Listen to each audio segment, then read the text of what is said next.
మా ఊరి మత్స్య పర్వతము సుమారు 1500 మీటర్ల ఎత్తు ఉంటుంది. ఇది పొడవండి 4 కిలోమీటర్ల వరకు వ్యాపించి ఉంది. ఇక్కడ మత్స్యగుండం అనే గుండం ఉంది. దానికి పూలగుండం, విత్తుల గుండం, భీముని గుండం, మత్స్యగుండం అనే గుండాల పేర్లు. ఇక్కడ చాలా బాగుంటుంది.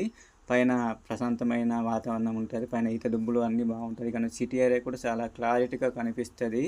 అంత బాగుంటుంది విజువల్స్ అన్నీ. ఇది మా ఊరండి. అది స్ట్రైట్గా భీముడు ఉన్నాడట. అది చాలా నిటారుగా ఉంటుంది. ఇంతవరకు ఎవరు కూడా స్ట్రైట్గా ఎక్కలేరు, అంత నిటారుగా ఉంటుంది. మా ఊళ్ళో అన్ని రకాల పంటలు బాగా పండిస్తారు. ఇక్కడ ఈ మత్స్య పర్వతానికి పండగ కూడా చేస్తారు. ఎందుకంటే మత్స్య దేవత పండగ, ఆ మత్స్య గుడి అండి.